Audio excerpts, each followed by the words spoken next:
This week on the podcast, we are kicking off a brand new mini-series of ones to watch interviews ahead of the 2022 breakthrough season. There'll be one man and one woman per episode who have either already been banging on the door of the Championship Series or who will be making their first appearances this year. From under-23 world champions to rising stars and raw talents, we'll be getting to know a few of the faces you'll be seeing a lot more of over the coming months on triathlonlive.tv. Starting off today with the dynamic duo of USA's Chase McQueen and Emma Lombardi of France. Hope you enjoy it, and don't forget you can reach us at podcast@triathlon.org to let us know who you want to hear from, what you want more of, and why. The USA's Chase McQueen seized his opportunities with both hands in 2021, making the transition from Continental Cups to the World Triathlon top tier look easy, with a fine display at WTCS Leeds before going on to bring home the US team to mixed relay gold at the end of a brutal weekend of racing in Montreal. Definitely one to keep an eye on as we look ahead to 2022, and with arguably the greatest name in the sport, Chase McQueen, welcome to the podcast. How are you and where are you? I appreciate it. Yeah, thanks for having me on. I am currently in Los Angeles in the United States. It's 7 a.m, so yeah, I'm happy to be here. Definitely appreciate you reaching out and looking forward to our conversation. 7 a.m. Well, yeah, appreciate the early start then, and hope you got some good fuel in you already. Oh, no worries. A couple coffees. Yeah, good stuff. Well, yeah, the thinking behind this series is to obviously get to know some of the newer names on the start lists for 2022. So I thought maybe better to front load it with some quick fire questions, if that's all right by you. Yeah, that sounds perfect. But actually, before we start, I do feel like we need to definitively clear up the fact that regardless of what Google says, your dad was not a Cobra Kai OG from Karate Kid 1 and 2, and your granddad is not Steve McQueen, and you're not 27 years old. Yeah, right on. I tried to clear that up a little bit when we were racing, but yeah, I'm not Steve McQueen's grandson. Yeah, I think my grandparents were a little thrown off whenever that got brought up. I don't know if it was Leeds or Montreal. I think it was Montreal. It was Montreal. They were like, they were watching. Yeah, they were watching, and they're like, yeah, that's cool, but I'm pretty sure he's our grandson. No, that was it. Yeah, everybody had a good joke about it. We still talk about it. I think it's funny just in everyday life, like now. I either with the older generation, I always get asked if I'm related to Steve McQueen, and then then the younger generation is always Lightning McQueen and Cars. So one of the two things, but it's a good time for sure. Yeah. So just to like the so Trevor had obviously done the same thing and Googled you and come up with that and during the Montreal race. So we were, in the kind of on the course there as well and heard him say it. And then I was just like, how did we not know this? This is huge. Like we've got to get busy with this. And then quickly debunked. Yeah, that was pretty funny. What are the odds too, right? Like if you actually look up my name or whatever on Wikipedia, it's like, I guess Steve McQueen has a grandson named Chase. Like that's kind of crazy, and he's close to my age. Like who knew, right? Yeah. And the name Chase, I mean, I suppose it's a fairly common name in the States as well, right? But is there any kind of link there, or was it just? No, yeah, it's just, I think they liked it. My parents they competed in high school and did like local sports and things, but they just stay fit now with some running and working out, but nothing like super serious. Never did a triathlon, and yeah, I guess that's an interesting conversation as well, as just like getting into the sport.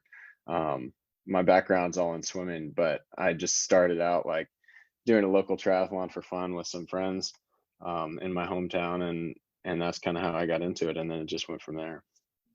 What age was that you that first race? I was like 14 or 15. I was a freshman in high school. I think, yeah, I started racing some local triathlons just around. I grew up in Indiana, in the state of Indiana in the United States, but I did some local triathlons around there, and then finally kind of got noticed, I guess, we have like a junior elite series that we race in the United States for 16 to 19-year-olds, and when I turned 16 I started that, and that was my first ever like draft legal race. Where it was a lot different style than like racing on a TT bike. So yeah, that really caught my attention, caught my interest, and I started to change all my focus towards that my last few years of high school. And swimming, like the swimming and biking always came a little more naturally to me. My background, like I said, was in swimming, so I was always like right there on the swim, but I definitely have had to really work on my run and developing my run, and that's been a work in progress still today. But I just remember being blown away by how like fast everybody was moving around me. I was like in transitions, I was kind of like looking around, like what's everyone doing? What should I be doing? And then yeah, like you mentioned, I think just the whole atmosphere is just a lot different than what I imagined. I think like so fast paced, everybody's super talented, and it's just like a cool environment and group to be a part of. And did you how quickly after that that 16-year-old race did you feel right, this is my path now, this is what I want to dedicate myself to? Yeah, so I think I always knew that, after a few races or after a couple years of racing juniors, I think I always knew that my passion was in triathlon. That's where I like really was the most happy.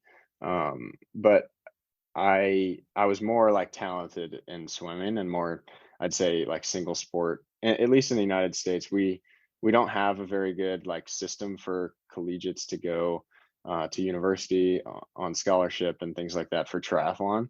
So I was really focused on either swimming or running in college because financially that was like the smartest move. Mm. Um, and I was at this point, by the time I was 17 or 18, I was pretty like burnt out of swimming. I was swimming, like 10,000 yards a day, like crazy big weeks when I was 17, 18 years old. And I just was like, I can't do this for another 4 years in college. Like, I don't want to go swim. And so then I kind of switched my focus to like, okay, what's the best move for me to improve in triathlon? And that was it was pretty clear that I needed to really improve my running to be competitive at the highest level. And so I decided I wanted to run at university. So I ended up running at the University of Arizona in Tucson, Arizona, for 2 years. I planned to run there for 4 years, but while I was doing that, I was still kind of competing in triathlon on the side. It wasn't as dedicated of a schedule, but I was still very much swimming and biking and trying to race like I think I raced the junior world championships when I was a freshman in college. But yeah, eventually USA Triathlon sort of recognized this lack of, they were losing a lot of good junior triathletes to single sport athletics in college. And it wasn't as apparent on the girls' side, it was more apparent on the guys' side. And so they created this program, they recognized that need and kind of created this program called Project Podium, which is based in Phoenix, Arizona. And they brought in some people that are my age, pulled them from kind of their universities, offered, a similar package or deal to what you would see with like a single sport scholarship in running or swimming.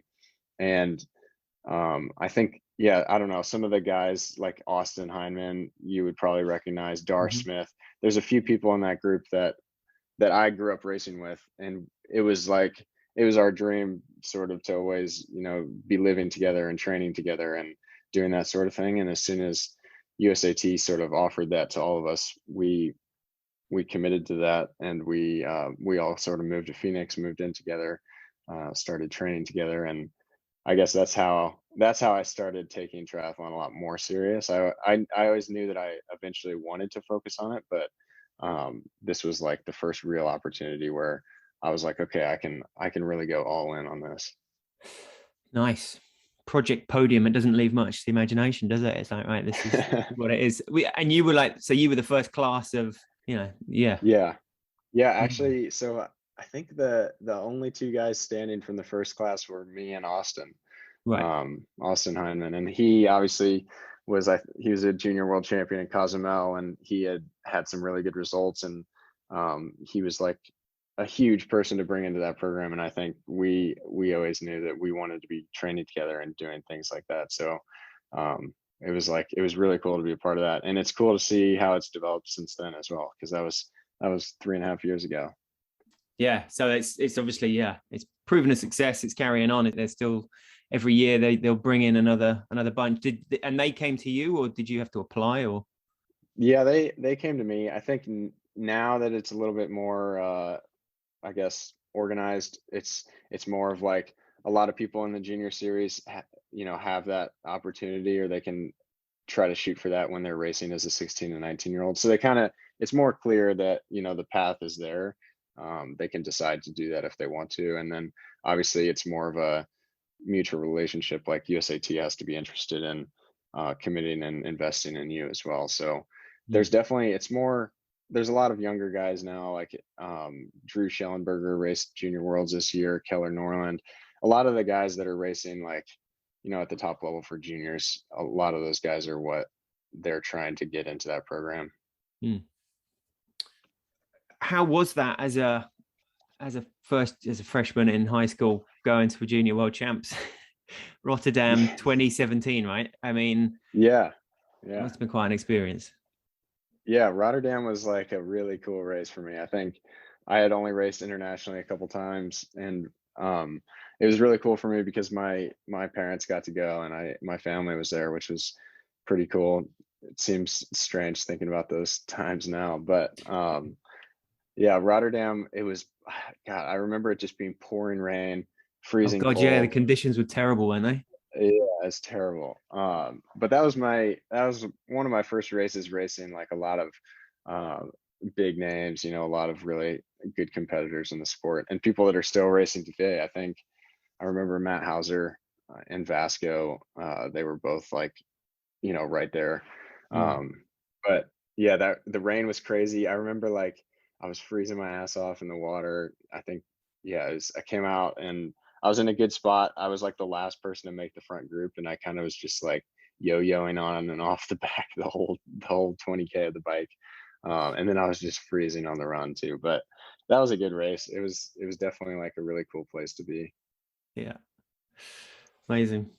So that, yeah, there is that shift at the moment in America, is there, in the States, with college triathlon, that was perhaps, like you said, yeah, people were maybe understandably dedicating themselves more to just the one sport, and then perhaps only come into triathlon after college, right? I mean, the college setup for sport in the States has always kind of fascinated me. It just, it's such an incredible, huge, like, just production, isn't it? I mean, regardless of what sport, almost, like there's a friend whose kid is just, I just saw it on this morning on Instagram, and he's wrestling for a school in New Jersey, and yeah, like there's hundreds of people watching, and he's just crushed this guy, and everyone's going nuts, and there's hundreds of comments on Instagram, and it's like, yeah, there's this Brit kid like wrestling for New Jersey. Yeah, I mean, it's just such a breeding ground for great sport. It's no wonder the US produces so many great sportsmen, right? Sportsmen and women. Yeah, it's a really cool pipeline, I guess, for the highest level. And I think you look at pretty much any sport, like you said, you look at swimming, you look at running, and to be an NCAA champion, or to be like competing at the highest level, you pretty much have to be world class, right? Like to win an NCAA title in swimming, you have just as good of a chance of winning the Olympics, pretty much. Like same thing in running. You have to be at the very best, and like they've done such a good job, I think, developing people, but also, I think even in the UK, like a lot of people want to come to college in the States just to compete in sport, because the level is so high, and you can surround yourself with people that are like-minded and have similar talents as you. So I think you're spot on. Like that's definitely, like, a lot of sports have figured that out, and I think triathlon, USA Triathlon, the people that call the shots are they're recognizing that we need to have that sort of same thing. If we want to be the best in triathlon, then we have to have a pipeline that's just as competitive as the other sports. And being part of that yourself, but more through swimming, perhaps at that stage, is there a bit of a burn and churn college sport as well, of, just by virtue of the sheer numbers of people doing it, and you know, a lot of people presumably getting close to or tasting huge success in what is effectively, you know, big fish in a small pond kind of situation, and then not pushing on. Is there a flip side to it all as well, of, you know, a lot of people nearly making it and not, and then kind of having their hopes crushed like before they've even begun, in a way? Yeah, totally. It's totally changed from like, if you want to do a sport, you can't just really do it for fun anymore. Like, you know, it kind of has to be very committed, very competitive. I remember, I mean, luckily when I was a kid, I got to compete in swimming and running, and you know, I played soccer and basketball. Like, I did all the sports just for fun because my parents allowed me to do that, I think. And I'm very blessed to say that that's how my parents handled my childhood. But I think a lot of people today, you know, they're committing full on to these sports when they're 10, 11, like 9 years old. And it's like, I look at people swimming in high school and they're swimming, you know, 60,000 yards a week or 70,000 yards a week. And it's like, yeah, no wonder they get to 20 years old and it's like they don't want to do this anymore. Or you're running in high school to try to get a college scholarship and you're doing 60, 70 miles a week, you know, 100K a week. And it's like, these guys are 16, 17 years old. It's like, let them just kind of do what they want for fun. And then they have a better chance of sustaining that, you know, or at least like enjoying it when they're older. I think, yeah, it's interesting for sure. Yeah. But those ones that do break through, that did start when they were 8, then kind of make it set an impossible level of ability for everyone else to try and get up. God, how long Yeah, have you it's been doing this? crazy. How long have you... I mean, I think like, even you just have to be so good nowadays to like even be recognized. And swimming, like, you know, I can say, let's say I swim 4:35 in the 500 freestyle. Like, in triathlon, maybe that's fast, but in actual collegiate swimming, like, there's girls that swim that fast, you know, like it's just insane. It's crazy. All right, so before, we still haven't got to the quickfire questions, but that does lead me into one thing that I do want to. So, you know, as a slightly sort of want to go a bit of a deep one, but how do you feel right now at the age of 23? There's a new Olympic cycle underway. You had a great 2021, really punched through. You've got a massive few years ahead that can shape your career. Like, you now starting that new season, how are you feeling? How are you feeling about the sport? How do you look 3-4 years down the line, or do you not? Yeah, 100%. I think I definitely am trying to look 3 or 4 years down the line. I really want to focus on Paris, and I think I'm totally committed to that. I definitely want to try to stay, you know, in the present and not get too far ahead of myself. But I'd be lying if I said that that wasn't like, that's not my long-term goal. I think 100% I want to be competing in Paris. Um, but I think in terms of this year, it's really just about trying to continue that progress, like building confidence, racing WTCS. Like, I think I've only done three races at that level, so I'm still like learning pretty much every time I'm doing a race. But I want to just be competitive, and I want to be like, continue to throw myself in the race and just, you know, keep trying to put the pieces together, keep chipping away at like really proving that I belong there.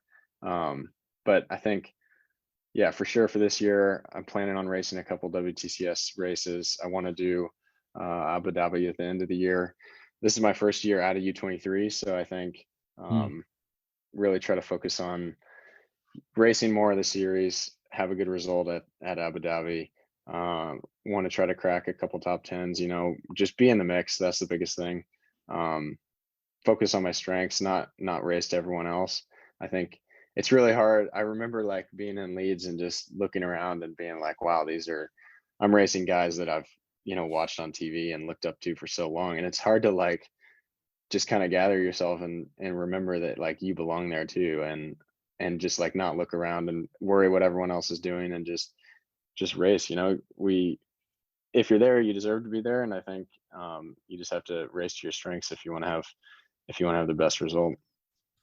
Quite. And you know, you've been obviously kind of traveling the world doing the Continental Cup stuff, and presumably had to be kind of, you know, And we're going to be talking to like Chonga Lehmann, obviously U23 world champ from last year from Hungary, and Albert Pedersen. She won the Huatulco World Cup, and you know, I suppose I wonder if like a theme for these interviews is going to be patience. Like, do you feel like you've had to kind of bide your time? I mean, like you said, this is only your first year out of the U23, but you know, with the pandemic and the pause and so on, like, have you kind of have to bide your time, right? And see what those slightly more established athletes above you, ahead of you in the pecking order are doing, and kind of react to that a bit as well. Does that, being part of that USAT engine, make it harder, make it easier, make you need to be more patient? Yeah, it's a little bit of both. I think you touched on some really good points. Like I'm just now getting to the spot where I think I'm ranked fifth in the United States. So it's like a lot easier to get into, not easy, but I can actually get into like races that I want to do now.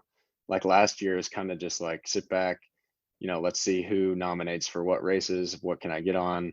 And I think before I raced Leeds, I figured out that I got on the start list like 10 days before or something. So it's like, you're totally right. Like we're in an interesting situation where we kind of just have to sit back, be patient, wait to see what else is going on around us, and try to capitalize on opportunities that we're given. And luckily, I tell some of the guys that I train with, like Austin and Dar, who have gotten some big opportunities, but like this year for me, I just got really lucky with getting big opportunities. And I think if you capitalize on those opportunities, you're going to get more opportunities, and um, for me, yeah, it's just going to be about continuing that process, continuing to chip away, continue to make progress on my weaknesses, and hopefully, 1, 2, 3 years down the line, I can continue to just be higher in the mix.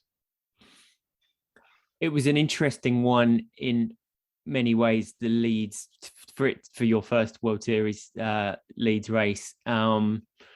I was going to make some pun about you making a splash in Leeds, but I won't go there. But for starters, it was a bubble scenario, not quite as tight as in Yokohama or subsequently in Montreal, I guess. But the course was switched to outside the city and so on. But at the same time, I don't know, those sort of communal bus rides out of town to the park for the familiarizations and so on, they kind of seem to lend an interesting different atmosphere to the whole weekend. How it presumably wasn't quite how you necessarily pictured it in your mind, with having to everyone sort of get their food and take it back to their room and so on, and there wasn't perhaps that kind of communal vibe going on that you might have hoped for. But yeah, how was so 10 days out, you only just found out that you were even on the list? It must have been a real buzz, and the anticipation must have been huge. Yeah, completely. I mean, I think I knew that was going to be the biggest race of my life for sure, and I think um, I was just excited for the opportunity. I was coming off like a Continental Cup in Africa. I was just like, I'm going to go from this, pretty low tier race in the middle of nowhere to the highest level where, it's a pretty stacked start list. There's a lot of guys on the start list that I've looked up to for a very long time. And getting there, I didn't really care that it was a bubble. Like I was just excited to be there. I was excited to have the opportunity. I think I got to meet, honestly, like the bus rides and stuff, I got to meet a lot of people that I probably wouldn't have otherwise met. I got to interact with these people that I've looked up to, and that was really cool for me. And I think even on the start line though, I was just like, am I really here right now? Like, this is crazy. Like, I've dreamed about this forever, and to have that opportunity, and then to actually, like, not that I had an amazing race, but to be in the mix, and like to actually be at the front of the race for a little bit with the swim. And it's just like a surreal position to be in. And I think that experience was like, it gave me a lot of confidence. It gave me a lot of it gave me a lot of new friends too. Like, that was just a cool experience for me. Nice, yeah. And I mean, you've kind of flew out of the blocks there as well. You were kind of out in the clear water in the early stages. It's like, I mean, you can tell that you're a swimmer, obviously. Like, your stroke is so just smooth on both sides. There's no, yeah, for anyone that wants to kind of look back on Triathlon Live and see that first 4 minutes of you out front and then behind, you know, there's this sort of more thrashing. Is that, can you tell who's from a swimming background and who isn't by virtue of that kind of smoothness of their stroke, do you think? Yeah, I think so. And it's interesting, like I wouldn't even say that my stroke, it's long and whatever, it's smooth, but like it's maybe not the best triathlon stroke, right? Like my turnover is pretty low. Like you look at a lot of guys like other really good swimmers like Varga or Vince and you see like a higher turnover, it's more sustainable. Like my pool stroke is really good. Maybe I should race the arena games. My pool my pool stroke is powerful and it's whatever, but yeah, in triathlon, it's different. Like, who knows? You know, you could have a bad stroke and still really be a good swimmer.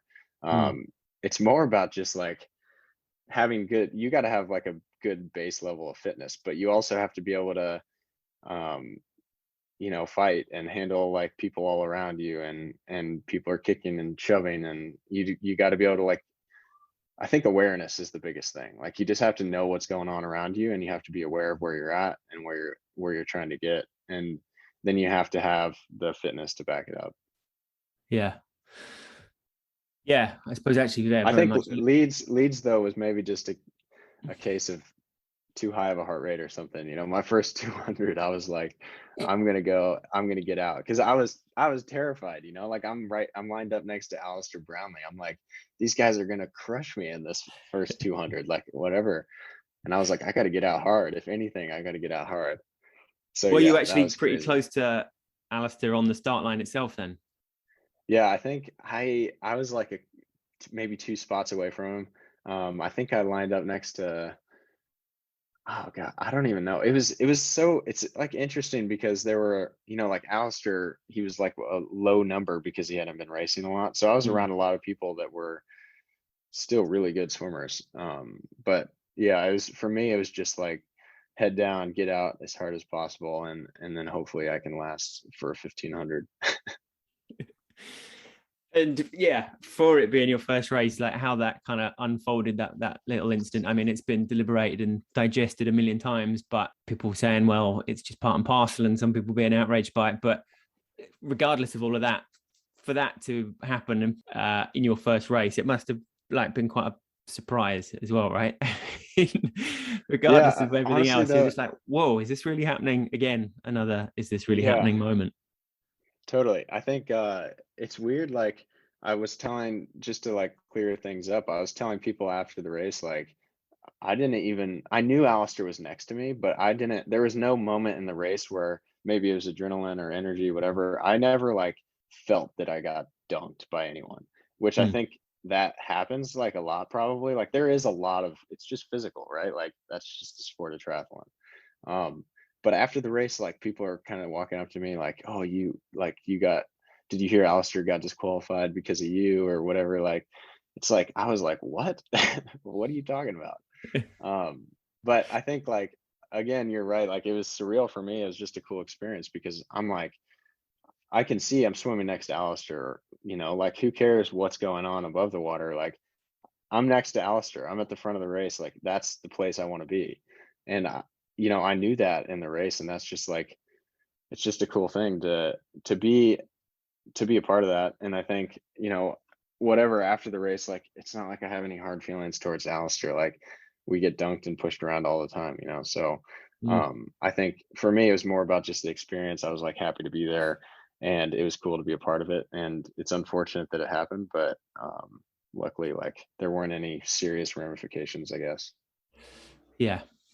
And in hindsight, it was always going to be, you know, it's Alistair at his home race, and it was always going to be a big moment, wasn't it? People were always going to be talking about it, and it just happened to be your first race as well. Yeah. Yeah, it was more about like after the race, just sort of the press around the whole thing was like, Yeah. is this really happening? You know, like, this is kind of crazy. So I was like, it was whatever. I was trying to just keep to myself and focus, but it was definitely, yeah, it was definitely a big deal, I guess. And to have, you know, someone like Alex Yee win that race as well, where at that stage of the season, it still wasn't clear if he was going to be going to Tokyo, and everything that's happened since it. You kind of look at that race as like, oh yeah, that was Alex's race. But he's still a very young guy, like part of your kind of generation in a lot of ways of coming through. So that as well must be like a nice takeaway from that race, that it kind of, that was definitely the trajectory that it undoubtedly already had started, but that kicked him into a hell of a year. Yeah, if it wasn't clear then, it's clear now. That's what should have happened, and he capitalized on that moment, and he proved that he belonged there. And I mean, yeah, his success speaks for itself. So your like biggest takeaway from that race, that as you were going through it, as you were traveling back, what was your abiding like lesson learned or main takeout? I think it was just confidence. Like, I think I just racing that race, I had some key takeaways where, like, got to improve some bike power, got to improve out of U-turns, got to be faster in T2. Like, there were some little things like that, but more so than anything, it was just like, okay, I like belong racing at this level. Like, I deserve to be here. And I think that gives you a lot of confidence. And I carried that confidence into other races, and hopefully that just continues.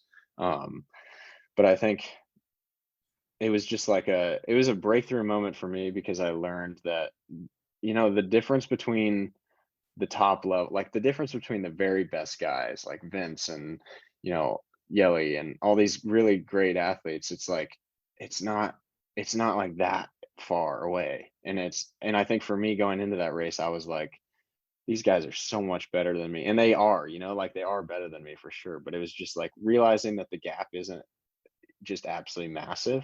I was like, this is actually attainable for me. Eventually, I can get to that level if I keep chipping away. And is it combination of, like another couple of seasons of training and keeping that building, and another couple of seasons of race experience and being at the pointy end of those? And do you see it kind of breaking down into that, what it will be for you to kind of be shoulder to shoulder with those guys? Yeah, I think it's just about like kind of putting the pieces together. And I think even from Leeds, like in Leeds, I was strong on the swim, kind of hanging on the bike, and had a pretty bad run. And then in Montreal, it was like, I got a little bit better. Like I was at the front of the bike race. Like I improved upon that. And then went to Edmonton and raced U23 Worlds, and I was at the front of the race until 5K through the run. It's just like every single race you kind of need to take ownership of. I've learned that I've need to take ownership, at least, of things that I need to improve upon. And then it's just about trying to learn and trying to capitalize on opportunities. And I think, 1 or 2 years down the line, hopefully I can just keep putting those pieces together, keep chipping away. And that being able to bring home the gold in your first mixed relay appearance representing the US team, and kind of taking the tape has got to rank up there as one of the best feelings you've had so far, surely. Yeah, it was unbelievable. I think it's one thing to race for yourself, and it's another thing to race, with the pressure of not letting anybody down. And I think luckily those, Seth and Kirsten Taylor did a really, really good job of setting me up and putting me in a spot where I could be confident, and I could be, I was in the race, I was at the front of the race, and I was like, I had all the pressure in the world not to let them down, because they did such a good job for me. For sure. But exactly. So had something happened, whether it was in your control or not, and you hadn't, then, from what is a highest high and I did it, and like we did it together, guys, to, oh yeah, you three did it and I didn't, that would have been like, yeah. But in the scheme of like the kind of momentum that a 23-year-old kind of coming into the next season needs, those are the small differences, right? Those are the things that can make a huge dent or push forward. 100%. Yeah, totally. I think anytime that I am lacking confidence, or I'm like needing to go back and fall back on something in racing, like Montreal, the relay is what I fall back on, because I think that's probably it's probably the race that I'm most proud of, and it's probably the best race that I've put together in terms of swim, bike, and run.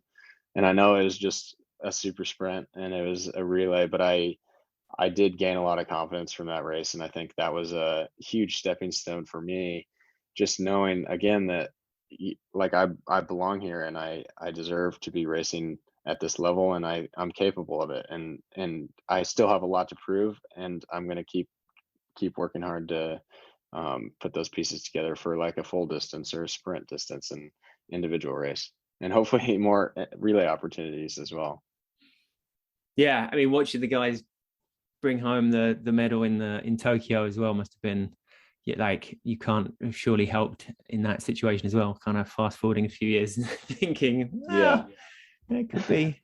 Yeah, I mean, that was amazing. I think I spent some time in Boulder before the Olympics training with Kevin and Morgan, Yeah, and just seeing how those guys work and seeing their work ethic. And it's, God, I can't imagine like the pressure, going into that where the relay, it's like all the pressure is there. You're expected to win a medal and you have to do it. Um, and especially for Morgan, like to to come off the individual race that he had, like knowing that he was for sure let down and he was disappointed, but then to show up on the biggest way and on the biggest stage and bring home a silver medal for that team, like it was amazing. It's inspiring. Like they've really set the standard for what it takes in USA Triathlon to be at that level. And I think as a male, especially, like they've just raised the bar, and it's cool to see that. It's good for the sport. It's good for USA Triathlon, and it's definitely made me a better athlete.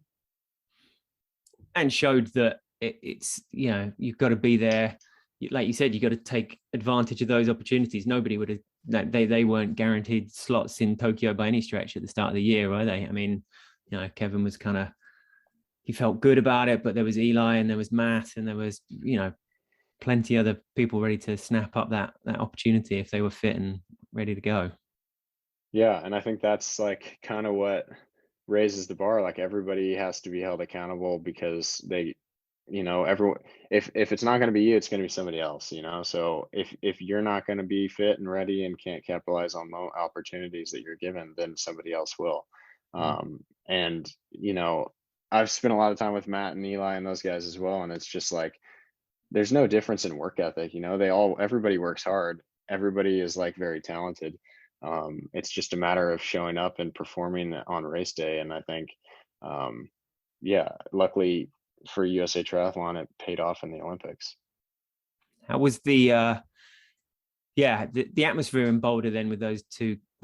At what stage of their build up was that? And how long were you with them? Did you sense like, was there the pressure slowly building? Could you feel it kind of emanating from them a little bit? Yeah, definitely. I was with them. I was with them maybe a week before they left to Tokyo. Right. So I was with them for the full month of like the big build up. Um, and I was mostly there for Morgan. I was doing a lot of swimming with Morgan. And I think I did spend a lot of time training with Kevin as well. But I mean, to see how just there's so many things outside of training that are distracting, from press and interviews and movie like or videos and films. Like everybody is just it's all about like the show, and for those guys, like it's just like we want to just work hard and train and not have anything to distract us, and trying to manage that process, like I bet it was really hard, and I know it was really hard for those guys. But to see that for me was like a learning experience, because even though I wasn't going to the Olympics, I kind of got to feel like I learned like a lot of things from the build up, and I think hopefully I can carry some of that into my future in the sport as well. But yeah, the pressure, I mean, they were training so hard. It was just to see that level was like inspiring stuff. Yeah. Yeah. God, and imagine a home games LA 2028, how that could be. It's that kind of the poison chalice, isn't it? Of, I mean, the incredible moment of a home games versus just ratcheting up that pressure again and again. Yeah, I can't imagine that. It's crazy. That'd be a dream. I think that would be, especially being in LA. I just moved to Los Angeles, so yeah, it's a really cool place. I mean, the states would be so behind that race. It'd be unbelievable. I can't even imagine. I remember racing, even just racing as a junior. I raced in Chicago at that World Championships, Oh yeah. and that still to this day, it's like that was probably one of the coolest races I've ever done. It was a duathlon. It was raining, but like just being in the States is like has a surreal feeling to it for somebody that's from the States. Mm, I'm sure yeah. it's like racing in Leeds, as Alistair or as Alex. Like it's another level. It's crazy. Yeah. Yeah. What would be your kind of dream location in the States for WTCS then? I think LA, like I think that'd be really cool. I think um I actually raced a Continental Cup on the future 2028 LA course. I think it's probably gonna change a lot. It was only a sprint distance, so I didn't get to see the full thing, but it was a really cool venue, ocean swim, like just Mm, being in LA is really cool. I think Super League, like in Malibu, I think that was probably in terms of like ideal locations to race and to be. Malibu is definitely like one of the coolest places in the United States. But also, I don't know how feasible it is to put on a huge event there, and it'd be obviously really expensive. But mm, yeah, we'll see. I think Los Angeles is a great venue. It'd be really cool. yeah. Yeah. No doubt. All right. Brilliant. Well, some of that will come up in these quick fire questions, which we will finally get to now before we run out of time for you. So if you are Right sitting on. comfortably, we're just going to bang Let's through them. go. Your breakthrough race, the one that you walked away from feeling like you had really punched through. Leeds. I think yeah, that's the race where I really gained a lot of confidence, and I carried that with me into the rest of the season. But that was for sure the breakthrough race of my career. Who would be your perfect training partner for a week, and where would it be?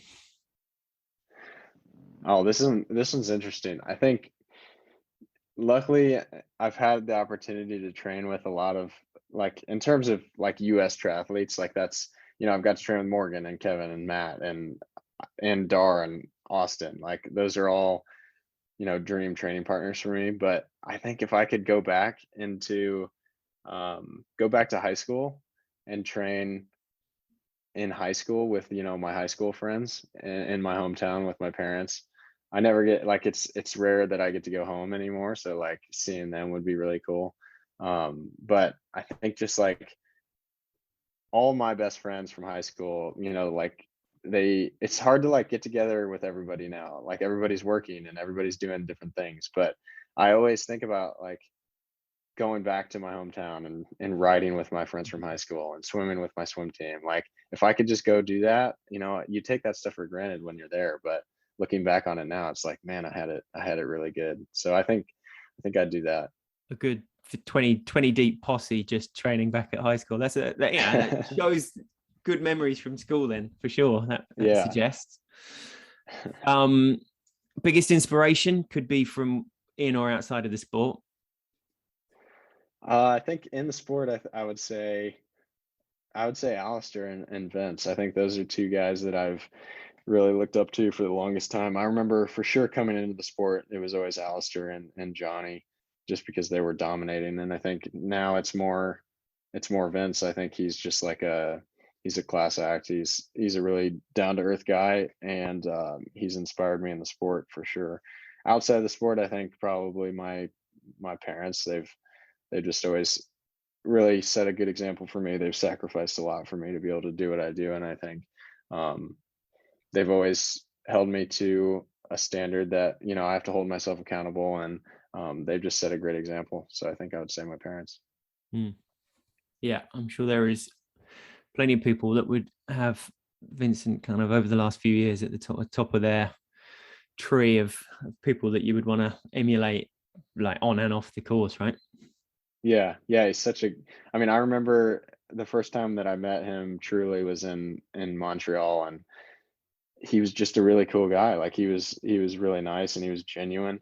And you see this like figure on the race course that he's intimidating and he's competitive and he dominates, right? Like he's so good at what he does and he's so good across all three sports.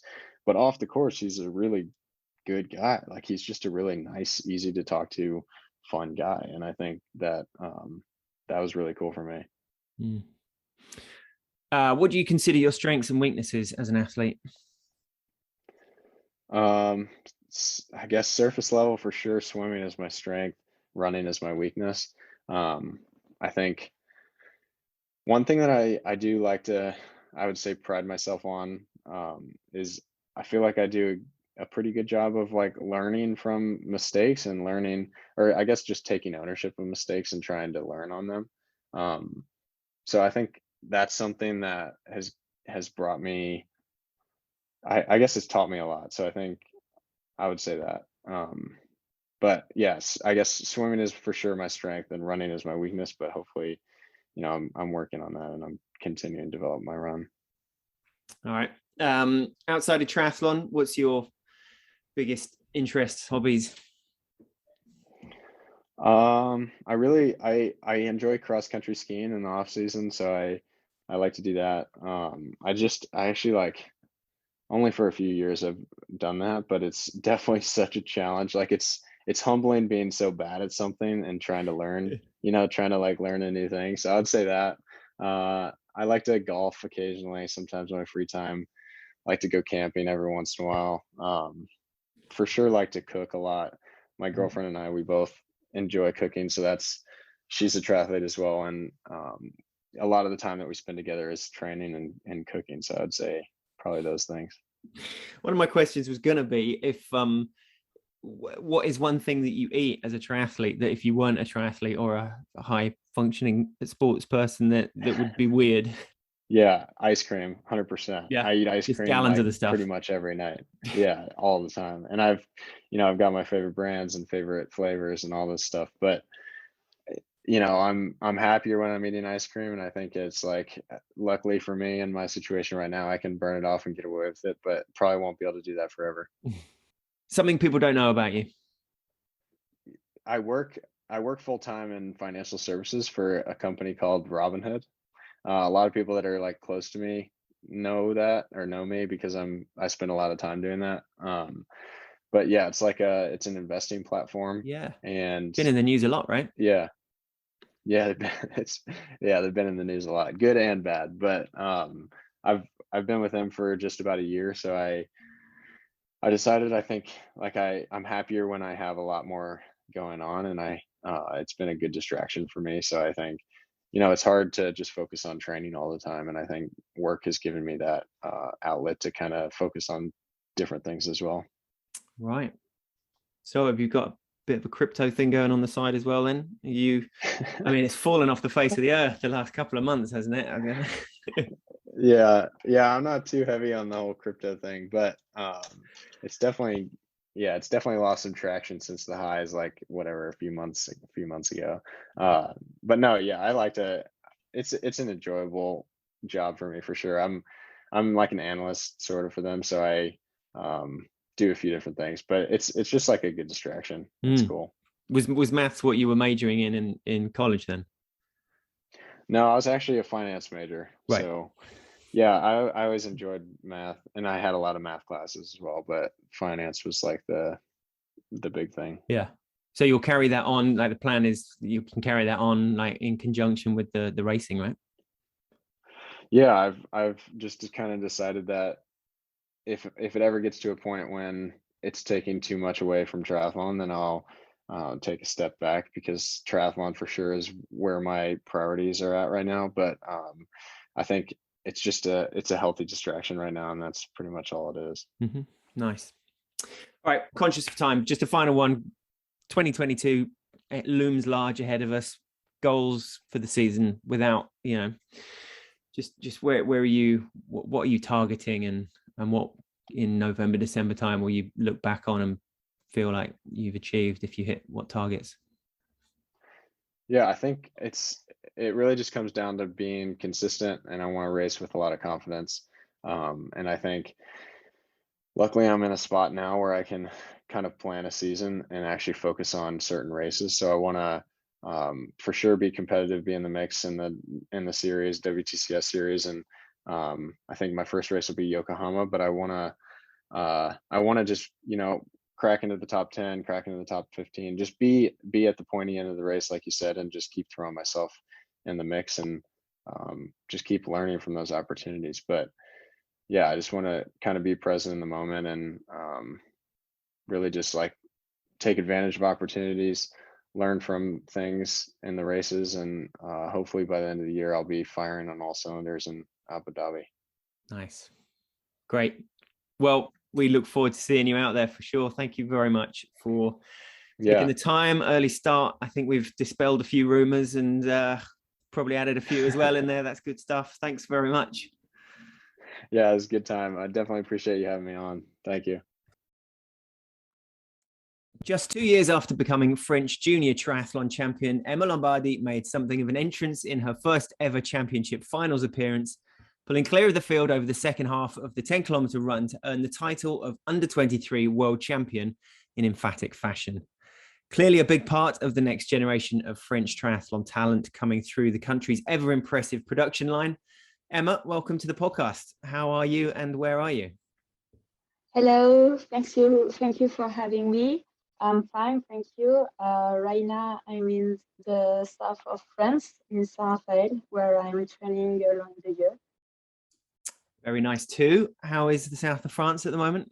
Yeah, looking pretty nice. We have the sun, and the temperature is really good, so it's perfect for training. Is this a training group that you have spent a lot of time with in the past as well? Is it the same kind of group you were with in the run up to Edmonton and so on, or are you starting anything different for this year? No, it's the same group as I was for Edmonton. I joined the group in September 2020. So it's my second year in San Rafael with this group. Who else is in that group with you, and tell us a bit about the coaching team as well? In the group we have Léo Berger, one of the elite athletes, and I also train with other under 23 guys like Valentin Morlec, Paul Georgentoum. Yep. And also 2 girls who joined the group this year. Right. And for the coach, it's Michael Ayasami, and there is also a group of young athletes who is trained by Paul Lalire. Right. Great. So September 2020 was when you joined them. For a lot of people, last year would have been the first time they would have heard of you. You obviously had a big race in Azucena as well as I think, was that your first World Cup? Yes, it was my first World Cup, yes. And finished 6th there, and that was obviously a good few months ahead of Edmonton. But for those who, to all intents and purposes, it seems like you came pretty much out of nowhere with that Azucena race, and then with Edmonton. Obviously that wasn't quite the case, but yeah, just fill us in with you came from a swimming background originally. You obviously joined this group in 2020, but what was where was the link between swimming and triathlon? When did that come? Yes, I came from the swim, and I did some races, some triathlon when I was young, but just for fun. Swim was my main goal at the moment. And progressively, I came in triathlon when I was 16 years old. So I did French junior championships. But I still have a big part of my training in swimming. I wasn't completely on triathlon at the moment. Yeah, I did go on triathlon around 18 years old on triathlon. And I really started international competition last year. It was my very first year of triathlon in Right. the international. Was there a sense of, as a 16-year-old who's done swimming consistently for so long, there seems to be quite a lot of people that enjoy the variety that bring in, the run and the bike. Obviously, that sort of process of swim training at that level is incredibly hard work, right? And obviously very one-dimensional, I suppose. Yeah, it's very hard work, swimming, and triathlon brings different different things and different practice with bike and run. So it was a change, but it was a good change. So age 18, you became, it became clear that you were going to make that switch to triathlon a bit more officially, should we say. Was that about the time that you joined the Vallon de la Tour French Grand Prix team as well? No, I was already in this team. Mm-hmm. I am in this team for 5 years now, I think. Mm-hmm. So I was already with them, and I was in the team before we get to the French Grand Prix, because there is 3 divisions. And when I joined the team, we were in Division 2. Right. And the next year, we qualified for Division 1. And, as far as over the years, there's been plenty of big names that have joined the circuit from international racing. A Rachel Klammer, Non Stanford, Emma Jackson on the women's side, Javi Gomez, the Brownlees on the men's side. So, and part of the Vallon de la Tour team, you have Angie Olmo, right? And Barbara de Koning raced this year as well, I think. Yes, and we have also Nicole van der Kaj. Ah, yeah. Yeah. Right. She joined the team last year. So how do those sort of connections usually come about? How would a Nicole van der Kaj end up with Vallon de la Tour, or how would how does that tend to work out? I think we can thank Angie Olmo for Nicole because Right. she knows her pretty well. So she asked her and she said, "Come to the team. It's really fun. You will see." And she comes. So it's really good. And the format of those races, is it kind of standard throughout? Are they all sprint distance, or does it vary in the same way as it's always a sprint distance? Yes. Mm-hmm.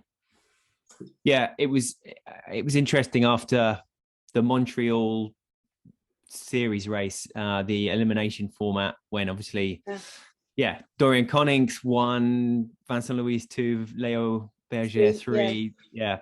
And as part of his post-race interview, Vincent Louis brought up how, it's something, that kind of racing particularly, they've all been brought up on short, sharp racing. He said something like, since he was 10 years old, he's basically been racing in car parks and so on around France as part of the Grand Prix circuit. Do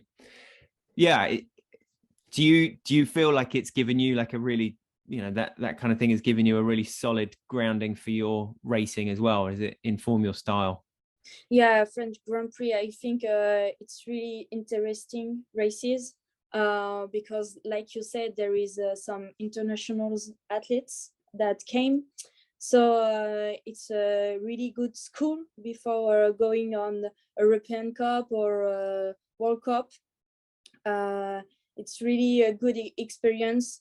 And I then think it gives you a little taste of what international race is. So it's very, very good. You learn a lot from this race.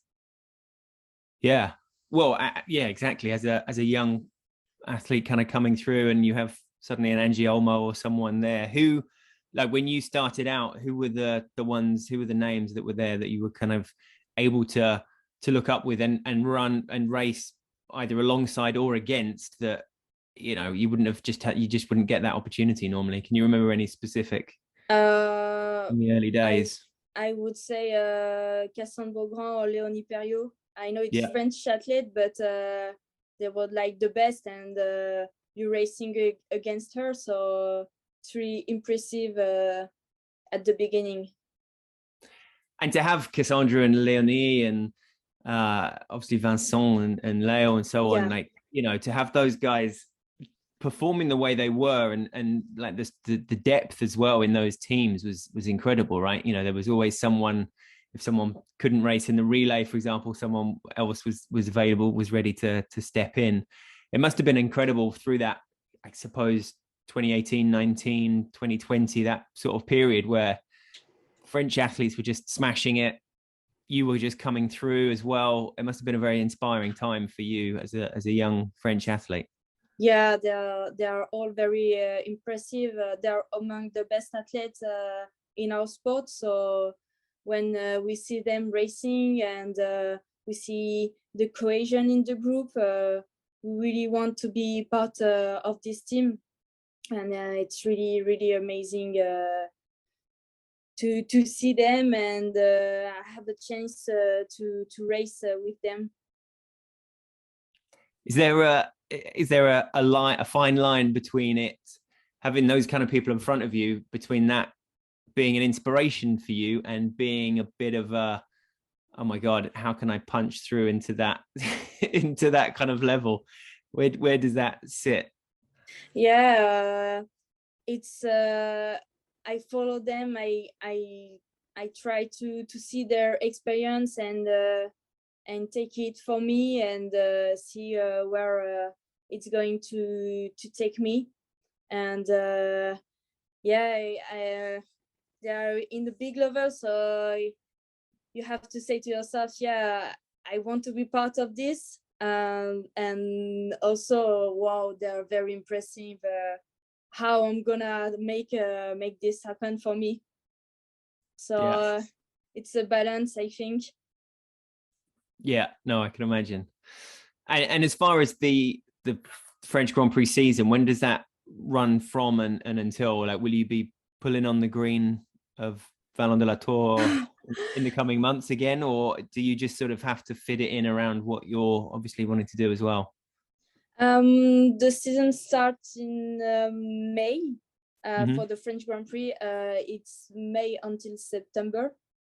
May to September, sorry.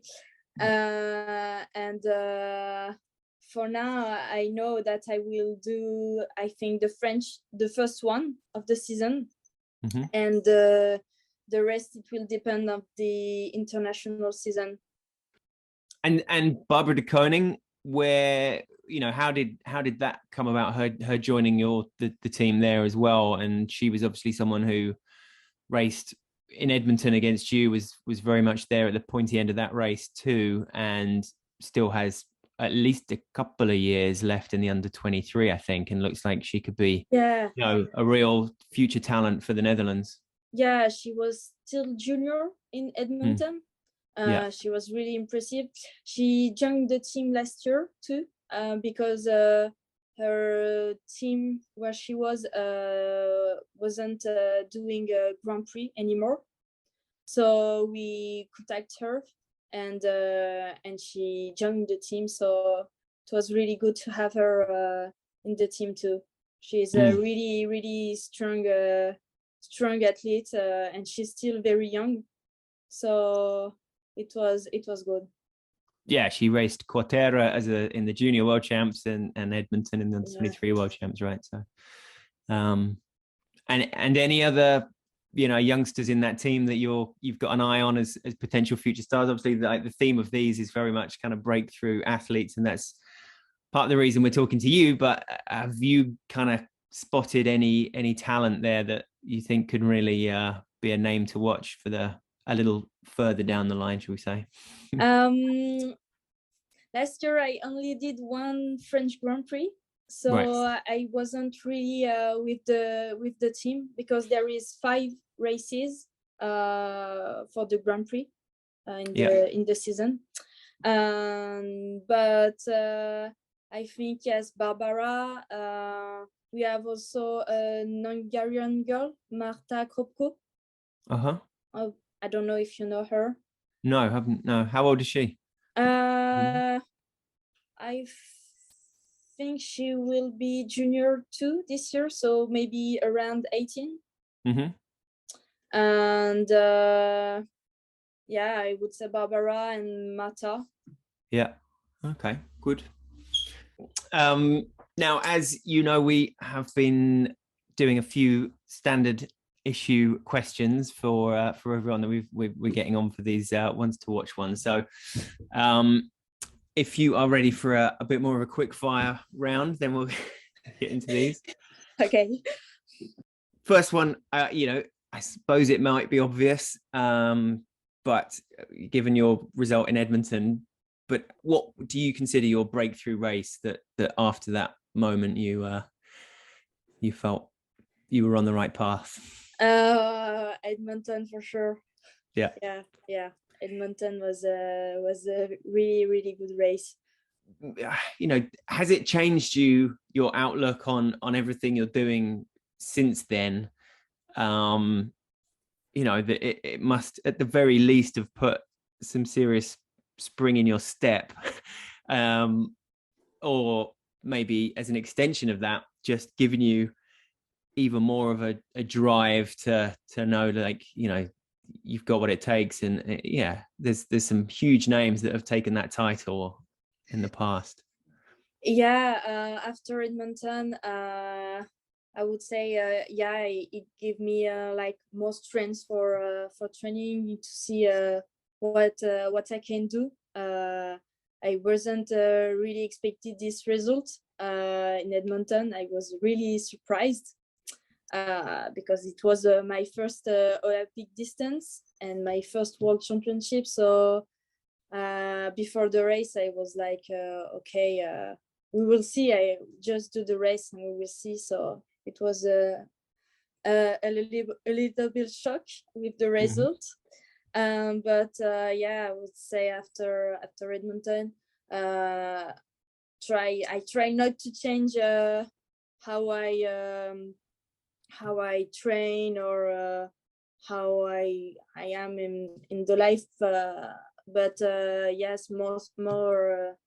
I want more, obviously, and I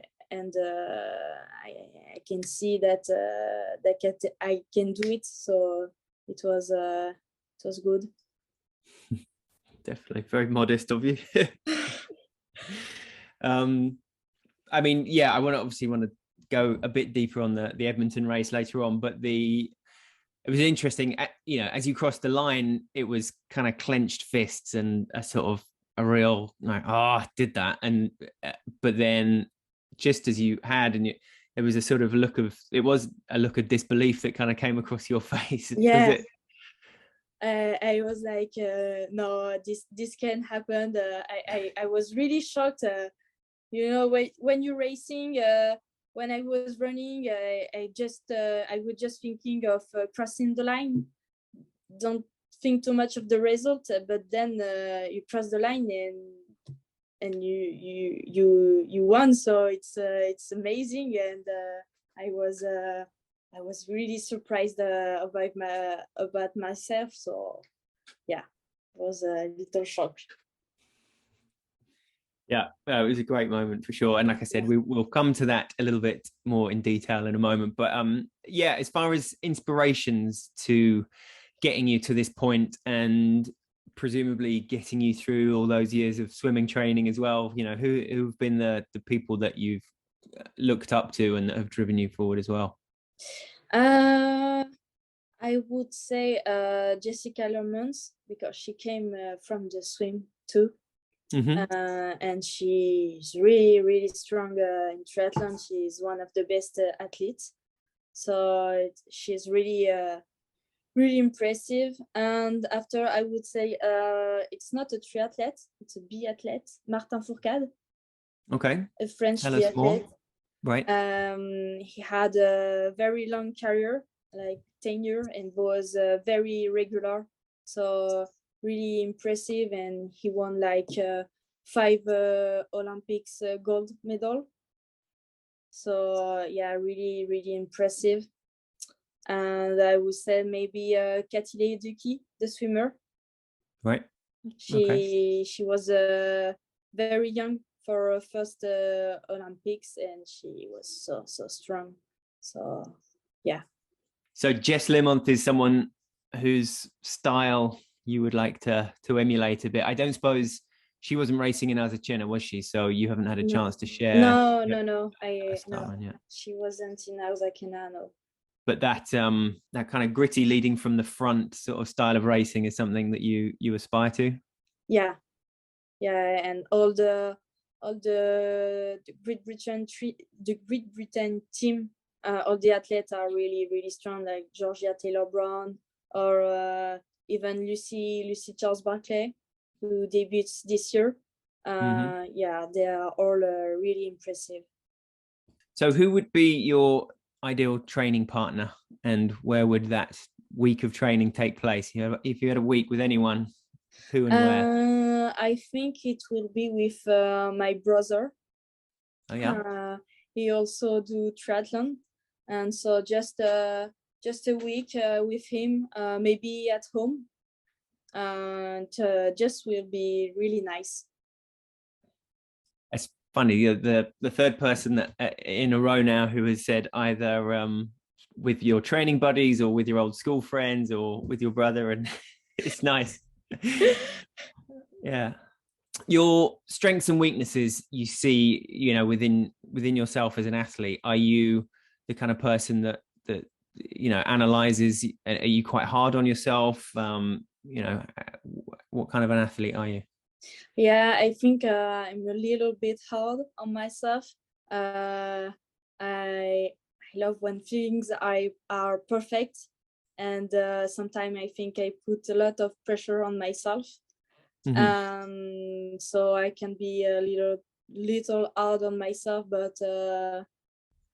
but I also think realistic, and just want to do my best and see where can I go.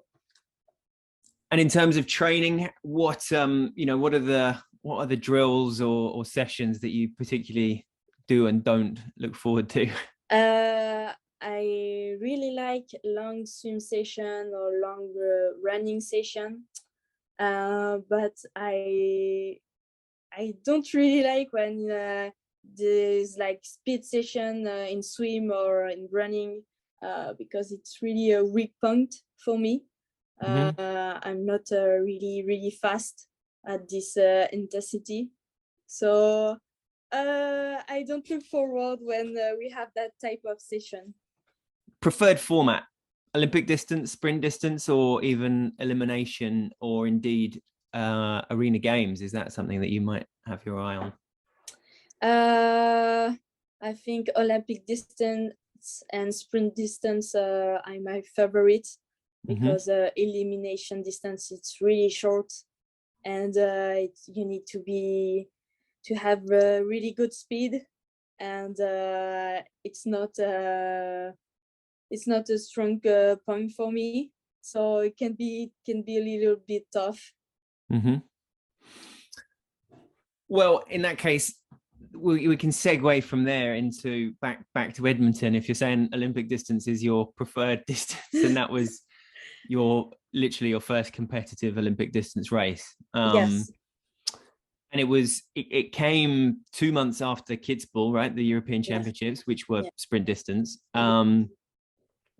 Did your training style, the sessions you were doing, have to change considerably for those 2 months? Was it from Kitzbühel finishing? Was it all eyes on Edmonton and very much like a detailed program to get you to the right point heading to Canada? After Kitzbühel, for sure, we were very much on Edmonton races, but I think the program, he didn't really change of what we did the entire year. We were really on a preparation for Olympic distance, and yeah, we did a preparation for sure for Kitzbühel, but this wasn't the main goal of our season. So yeah, for Edmonton, we continue what we did along the year. And that was back in the south of France, was it? Did you go back there for the preparation for that? No, for Edmonton, I did go in Fourromeux. It's an camp. Yes, altitude camp.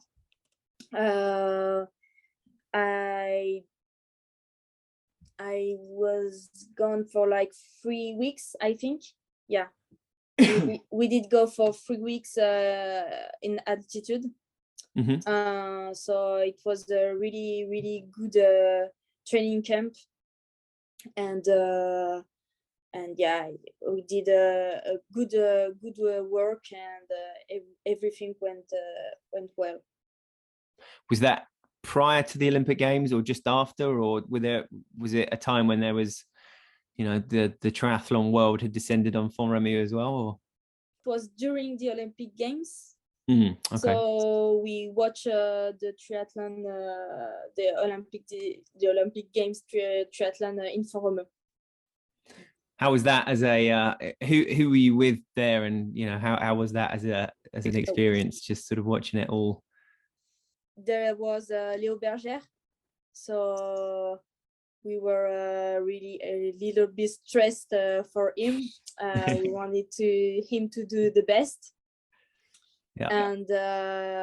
And of course we watch the other athlete of the French team, and yeah, it was really impressive and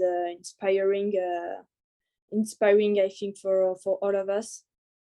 To have that just before building up to what was obviously your biggest race, yeah, to date, must have been a nice sort of thing to put it all into perspective. How were you from that point into Edmonton? How were you feeling? Were you kind of in a confident place? Were there some nerves? Were you kind of relaxed? And obviously there was still that uncertainty of the fact that it was your first Olympic distance race.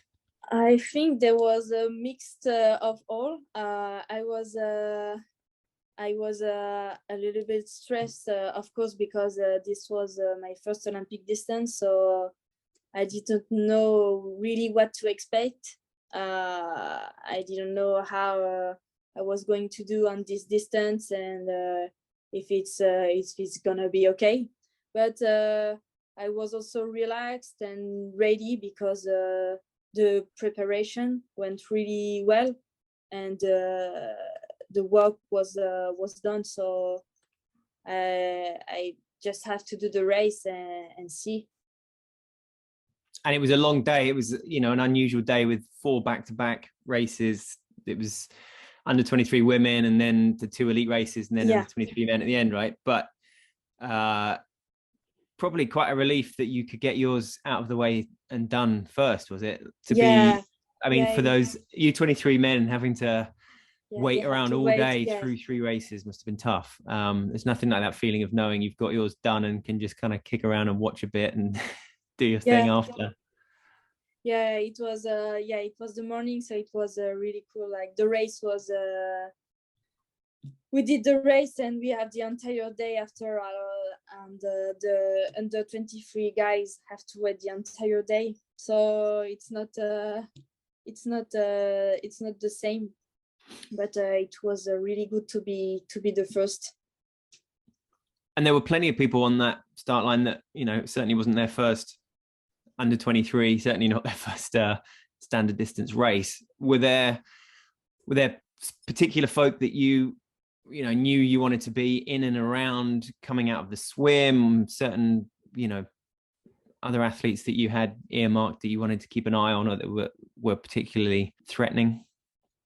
I don't I was really focused on my race. Wasn't too looking on the other. I just knew that I wanted to validate the swim, to be at the front and be really actor of my race.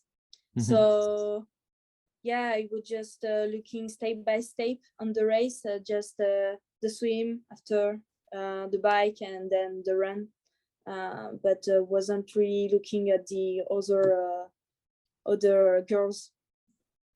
So by the end of the bike, you must have been doing a little sort of systems check, and were you still feeling in pretty good shape there? And then coming out onto the run, do you remember being kind of pleasantly surprised at how the legs were feeling at that point? Not at the beginning. Not so much. No, at the end of the bike, when we start the first kilometer on the run, I wasn't really good. I have my legs were a little bit how can I say, hard. So at the beginning of the run, it wasn't really good, but then it just loosened up. Yeah, the rhythm just come, and the sensation were better. But on the bike, the girls, we did a really good job, and they were very strong. We were only 5, if I remember well. So we have to turn a lot. So and it was like 30 kilometers. So it's really long. but we did a good effort, all of us. So at the end of the bike, I was a little bit down, but after it went well on the run. And as you said, the rhythm just kind of kicked in, did it? And then it was at that dead turn on the third lap that you just kind of put the hammer down. Is a dead turn a good place always, if you're feeling good, to just, is that a good moment to test those around you and just be like, okay, can you come out of here? Was there any premeditation there? No, not really. I waited because my coach said, wait, it's very long, 10 kilometers. We have done the bike before and the swim, so it will be long until the finish line. So I wasn't so really good at the beginning, like I said, of the run. But then we did the second lap, and I was going much better. And on the third lap, I said, yeah, why not? I can go. And I was hearing that the girls from the second group were coming. There was less and less time at every lap. So I said, I go, and I will see how this will happen. And boy, did it happen. Yeah, I mean, it was over a minute, I think, the win margin in the end, similar to, I think, Taylor Knibb 2 years before, Emily Morier.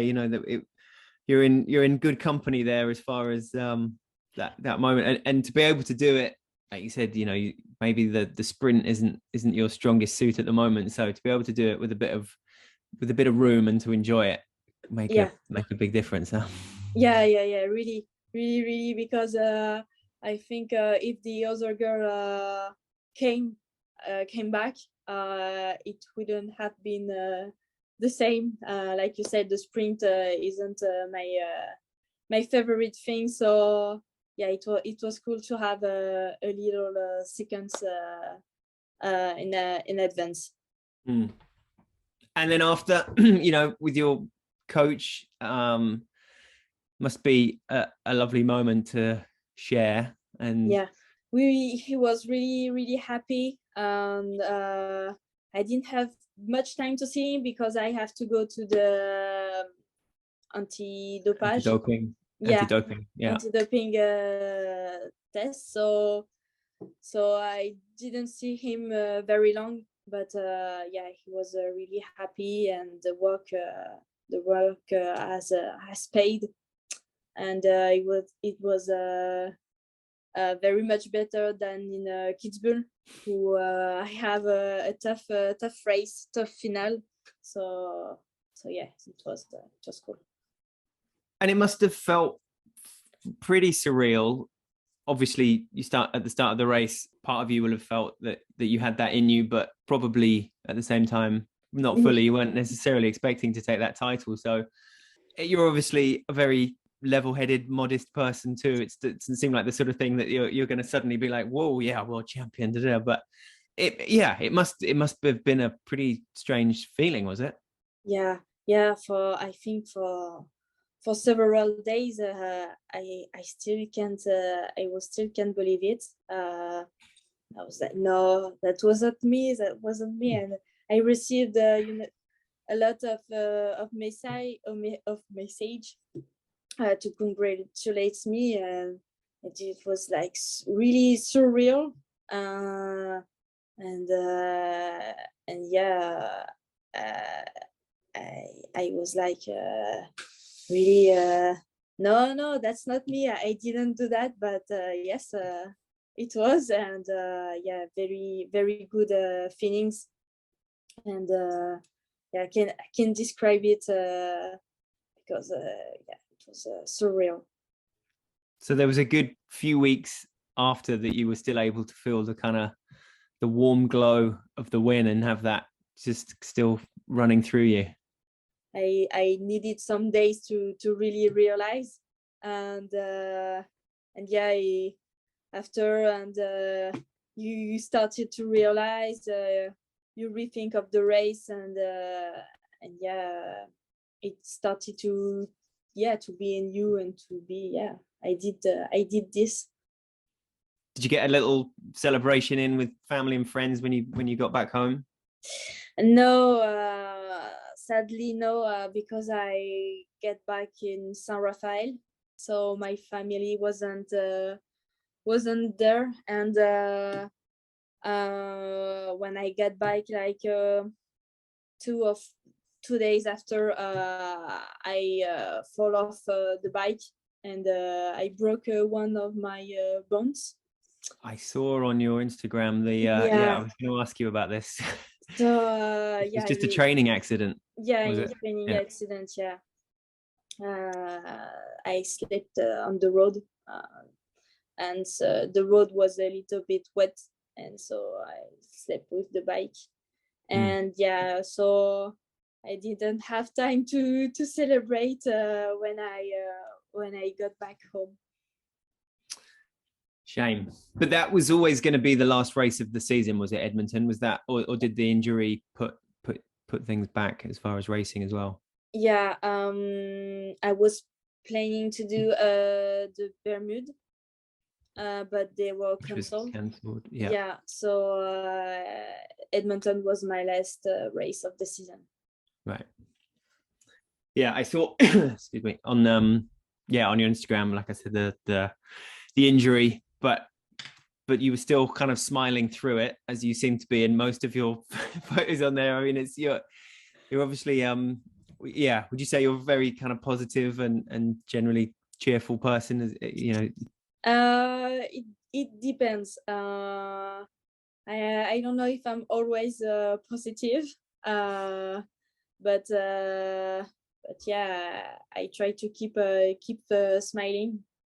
But it was a little bit hard to fall just after Edmonton, and didn't have the chance to continue racing. The